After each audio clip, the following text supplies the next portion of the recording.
Welcome back to Evergreen Video Channel.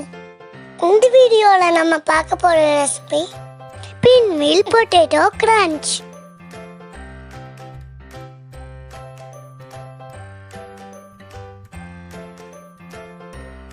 இந்த ரெசிபிக்கு ஒரு கப் மைதா மாவு எடுத்து பவுல்ல போட்டுக்கணும். ஒரு டீஸ்பூன் உப்பும் ஒரு டீஸ்பூன் ஜீரகமும் ஆட் பண்ணிக்கலாம். கொஞ்சமா தண்ணி ஊற்றி சப்பாத்தி மாவு மாதிரி பிசைஞ்சு எடுத்துக்கணும். கொஞ்சமா எண்ணெய் ஊற்றி நல்லா பிசைஞ்சுக்கணும். மாவை 1/2 hour ஊற வச்சுக்கணும். 3 பொட்டேட்டோவை வேக வச்சு எடுத்துக்கணும். ஒரு கடாயை சூடு பண்ணி கொஞ்சமா ஆயில் ஊற்றிக்கணும். எண்ணெய் சூடானதுக்கப்புறம் பொடியா நறுக்கின ஒரு பெரிய வெங்காயத்தை அது கூட ஆட் பண்ணிக்கணும்.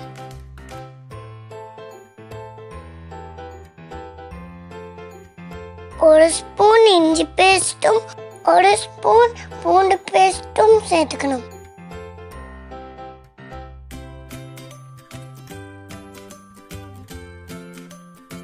தேவையான அளவு உப்பு சேர்த்துக்கணும். ஒரு ஸ்பூன் சாட் மசாலாவும் ஒரு ஸ்பூன் கரம் மசாலாவும் ஆட் பண்ணிக்கணும். எல்லாத்தையும் நல்லா மிக்ஸ் பண்ணிக்கணும். வெங்காயம் நல்லா வணங்கினதுக்கு அப்புறம் நம்ம மசிச்சு வச்சிருக்க பொட்டேட்டோவை இது கூட ஆட் பண்ணிக்கணும். கொஞ்சமா கொத்தமல்லி இலையை போட்டு நல்லா மிக்ஸ் பண்ணிக்கலாம்.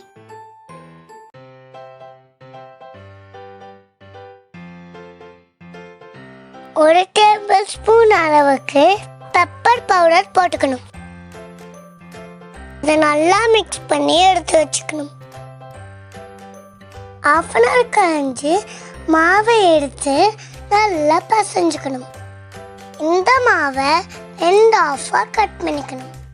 ஒரு half எடுத்து கொஞ்சமா மாவு ஸ்ப்ரிங்கிள் பண்ணி சப்பாத்தி மாதிரி தேய்ச்சிக்கணும்.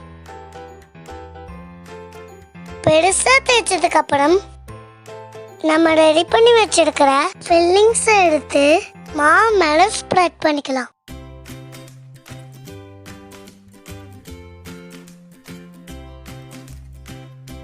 நல்லா டைட்டா ரோல் பண்ணிக்கலாம்.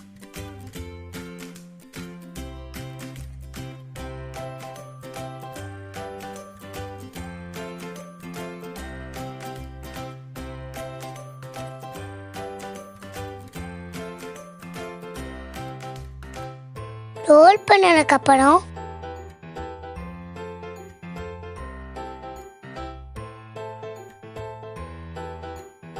இது மாதிரி சின்ன சின்ன பீசஸா கட் பண்ணிக்கணும்.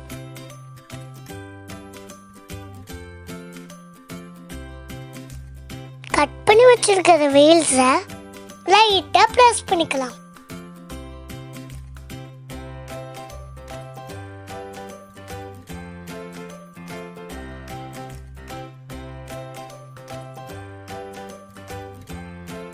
இப்போ நம்ம வீல்ஸ்ல ரெடி ஆயிடுச்சு.